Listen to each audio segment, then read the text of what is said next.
Hi hello ನಮಸ್ತೆ ಎಲ್ರಿಗೂ ಕೂಡ ನ್ಯೂಸ್ 18 ಡಿಜಿಟಲ್ ಕಾಂಟೆಂಟ್ಗೆ ಸ್ವಾಗತ. ನಾನು ಆಶಿಕ್ ಮುಲ್ಕಿ.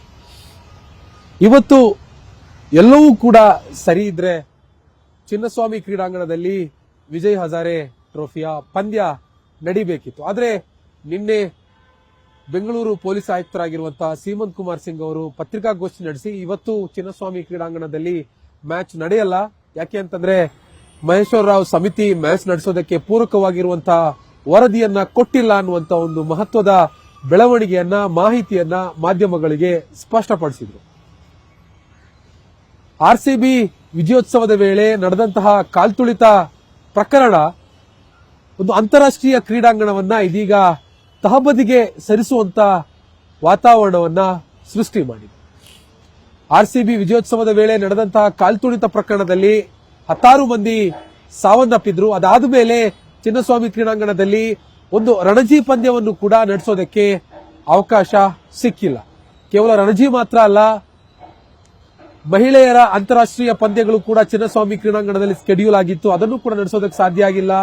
ರಣಜಿ ಪಂದ್ಯಗಳನ್ನ ನಡೆಸೋದಕ್ಕೆ ಅವಕಾಶ ಬಂದಿತ್ತು, ಅದನ್ನು ಕೂಡ ನಡೆಸೋದಕ್ಕೆ ಕೆಎಸ್ಸಿಐ ಕರ್ನಾಟಕ ಸ್ಟೇಟ್ ಕ್ರಿಕೆಟ್ ಅಸೋಸಿಯೇಷನ್ಗೆ ಸಾಧ್ಯ ಆಗಿಲ್ಲ. ಕನಿಷ್ಠ ಪಕ್ಷ ಕರ್ನಾಟಕ ಪ್ರೀಮಿಯರ್ ಲೀಗ್, ನಮ್ಮದೇ ರಾಜ್ಯದ ನಮ್ಮದೇ ಕೆಎಸ್ಸಿಐ ನಡೆಸುವಂತಹ ಪ್ರೀಮಿಯರ್ ಲೀಗ್ ಪಂದ್ಯಗಳನ್ನು ಕೂಡ ನಡೆಸೋದಕ್ಕೆ ಚಿನ್ನಸ್ವಾಮಿ ಕ್ರೀಡಾಂಗಣದಲ್ಲಿ ಅವಕಾಶ ಸಿಕ್ಕಿಲ್ಲ.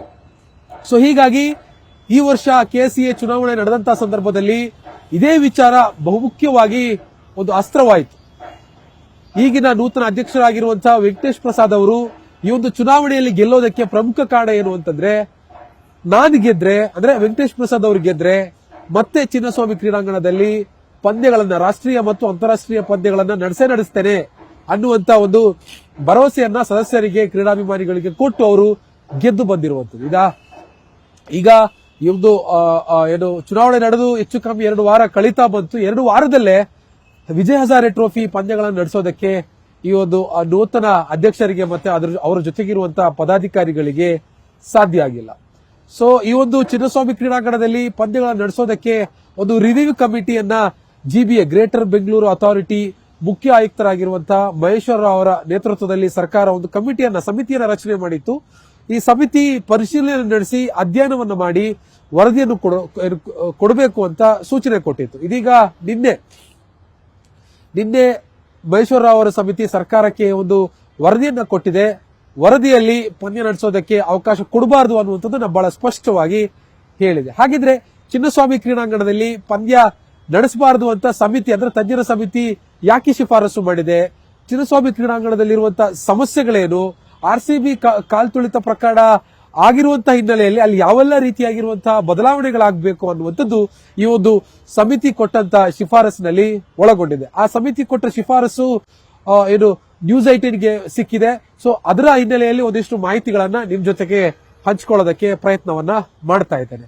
ಮುಖ್ಯವಾಗಿ ಚಿನ್ನಸ್ವಾಮಿ ಕ್ರೀಡಾಂಗಣದ ಎಲ್ಲಾ ದ್ವಾರಗಳು, ಗೇಟ್ಗಳೇನಿದೆ, ಇದು ಬಹಳ ಕಿರಿದಾಗಿರುವಂತಹ ಜಾಗ.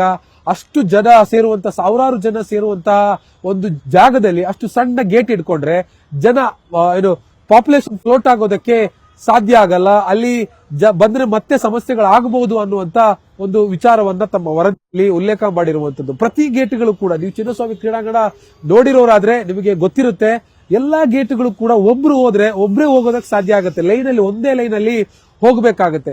ಸೊ ಒಂದೇ ಲೈನಲ್ಲಿ ಹೋಗುವಂತ ಸಂದರ್ಭದಲ್ಲಿ ತುಂಬಾ ಟೈಮ್ ಹಿಡಿಯುತ್ತೆ, ನೂಕಾಟ ತಳ್ಳಾಟ ಆಗುತ್ತೆ ಅನ್ನುವಂಥದ್ದು ವರದಿಯಲ್ಲಿ ತಜ್ಞರು ಶಿಫಾರಸನ್ನ ಮಾಡಿರುವಂತದ್ದು. ಮತ್ತೆ ಮುಖ್ಯವಾಗಿ ಈ ಗೇಟ್ ಇಂದ ಒಳಗಡೆ ಹೋಗಿ ಸ್ಟೇಡಿಯಂ ಒಳಗಡೆ ಹೋಗುವಂತ ಜಾಗ ಏನಿದೆ, ಅದಕ್ಕೆ ಕೆಳಗಡೆ ಇರುವಂತಹ ಸ್ಟ್ಯಾಂಡ್ ಆದ್ರೆ ಪ್ಯಾಸೇಜ್ ಏನ್ ಕ್ರಿಯೇಟ್ ಮಾಡಿದ್ದಾರೆ, ಮೇಲ್ಗಡೆ ಹೋಗೋದಕ್ಕೆ ಮೆಟ್ಟಿಲುಗಳೇನ್ ಕ್ರಿಯೇಟ್ ಮಾಡಿದ್ದಾರೆ.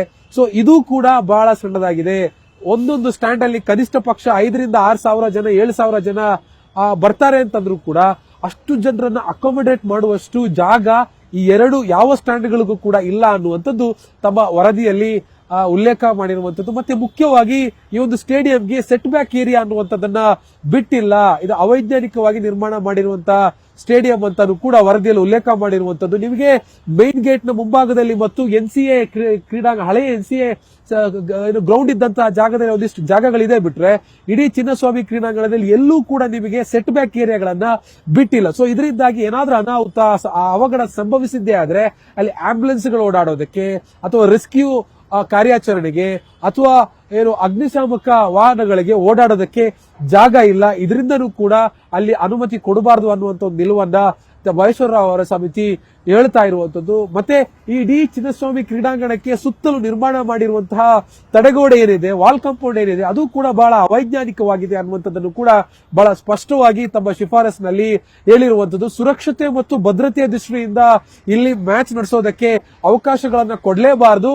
ಎಲ್ಲ ಕೆಲವೊಂದು ಬದಲಾವಣೆಗಳನ್ನ ಕ್ರೀಡಾಂಗಣಕ್ಕೆ ತಂದ ಮೇಲೆ ಅಲ್ಲಿ ಮ್ಯಾಚ್ ನಡೆಸೋದಕ್ಕೆ ಅವಕಾಶ ಕೊಟ್ರೆ ಸಾಕು ಅನ್ನುವಂತ ಒಂದು ನಿಲುವನ್ನ ಮಹೇಶ್ವರರಾವ್ ಅವರ ಸಮಿತಿ ಸರ್ಕಾರಕ್ಕೆ ಸಲ್ಲಿಸಿರುವಂತ ವರದಿಯಲ್ಲಿ ವ್ಯಕ್ತಪಡಿಸಿರುವಂತದ್ದು. ಅಂದ್ರೆ ಬದಲಾವಣೆ ಏನು ಅಂತಂದ್ರೆ ಅಲ್ಲಿರುವಂತ ಗೇಟ್ಗಳನ್ನು ಹೊಡೆದಾಕಿ ಹೊಸ ದೊಡ್ಡದಾಗಿರುವಂತಹ ಗೇಟ್ಗಳನ್ನು ನಿರ್ಮಾಣ ಮಾಡಬೇಕು. ಪ್ಯಾಸೇಜ್ಗಳ ವಿಡ್ತ್ ಏನಿದೆ ಅದನ್ನ ಮತ್ತಷ್ಟು ಅಗಲ ಮಾಡಬೇಕು. ಅಲ್ಲಿ ಹತ್ಕೊಂಡು ಹೋಗುವಂತ ಸ್ಟ್ಯಾಂಡ್ಗೆ ಹತ್ಕೊಂಡು ಹೋಗುವಂತ ಮೆಟೀರಿಯಲ್ಗಳಿದೆ ಅದರ ವಿಡ್ತ್ ಕೂಡ ಅಗಲ ಆಗಬೇಕು.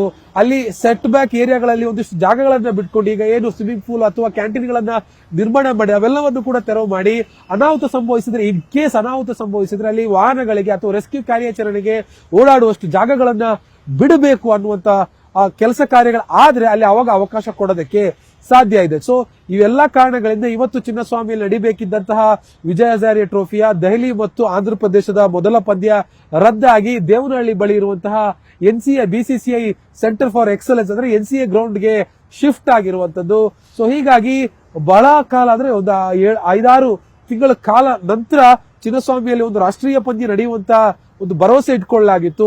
ಒಂದೊಮ್ಮೆ ಇವತ್ತು ಚಿನ್ನಸ್ವಾಮಿ ಕ್ರೀಡಾಂಗಣದಲ್ಲಿ ವಿಜಯ್ ಹಜಾರೆ ಟ್ರೋಫಿ ನಡೆದಿದ್ದೇ ಆಗಿದ್ರೆ ಮುಂದಿನ ದಿನಗಳಲ್ಲಿ IPL ಪಂದ್ಯಗಳನ್ನ ನಡೆಸೋದಕ್ಕೂ ಕೂಡ ಇದೊಂದು ಮುನ್ನುಡಿ ಆಗ್ತಾ ಇತ್ತು. ಆದ್ರೆ ಮತ್ತಷ್ಟು ನಿರಾಸೆಯಾಗಿದೆ. ಈಗ IPL ನಡೆಯುತ್ತೋ ಅನ್ನುವಂಥ ಒಂದು ಪ್ರಶ್ನೆ ಏನಿತ್ತು ಅದು ಆ ವಿಚಾರ ಪ್ರಶ್ನೆಯಾಗಿನೇ ಉಳಿದುಕೊಂಡಿರುವಂತದ್ದು.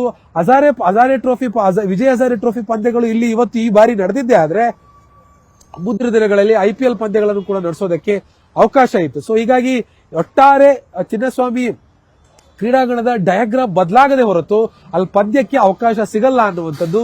ಸೊ ಹೀಗಾಗಿ KCA Karnataka state cricket association ಅಧಿಕೃತವಾಗಿ ನಿನ್ನೆನೆ ಒಂದು ಪತ್ರಿಕಾ ಹೇಳಿಕೆಯನ್ನು ಕೂಡ ಬಿಡುಗಡೆ ಮಾಡಿದೆ. ತಮ್ಮ ಪತ್ರಿಕಾ ಹೇಳಿಕೆಯಲ್ಲಿ ಬದಲಾವಣೆಗಳನ್ನ ಮಾಡಿಕೊಂಡು ನಾವು ಮತ್ತೆ ಪಂದ್ಯಗಳನ್ನ ಹೋಸ್ಟ್ ಮಾಡೋದಕ್ಕೆ ಪ್ರಯತ್ನ ಜಾರಿಯಲ್ಲಿರುತ್ತೆ ಅನ್ನುವಂತ ಬಹಳ ದೃಢ ವಿಶ್ವಾಸದ ಮಾತುಗಳನ್ನು ಅವರು ಹೇಳಿದ್ದಾರೆ. ಆದ್ರೆ ಎಷ್ಟರ ಮಟ್ಟಿಗೆ ಇಲ್ಲಿ ಚಿನ್ನಸ್ವಾಮಿ ಕ್ರೀಡಾಂಗಣದಲ್ಲಿ ಮತ್ತೆ ರಾಷ್ಟ್ರೀಯ ಮತ್ತು ಅಂತಾರಾಷ್ಟ್ರೀಯ ಪಂದ್ಯಗಳು ವಾಪಸ್ ಬರುತ್ತೆ ಅನ್ನುವಂಥದ್ದು ಸದ್ಯಕ್ಕಿರುವಂತಹ ಕುತೂಹಲ.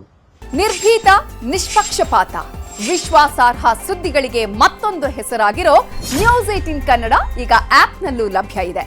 ದಯವಿಟ್ಟು ಇಲ್ಲಿರೋ QR ಕೋಡ್ ಅನ್ನ ಸ್ಕ್ಯಾನ್ ಮಾಡಿಕೊಂಡು ಆಪ್ ಡೌನ್ಲೋಡ್ ಮಾಡೋದಕ್ಕೆ ಮರಿಬೇಡಿ. ನಿಮ್ಮ ಬೆಂಬಲ ಹೀಗೆ ಸದಾ ನಮ್ಮೊಂದಿಗಿರಲಿ. ಧನ್ಯವಾದ.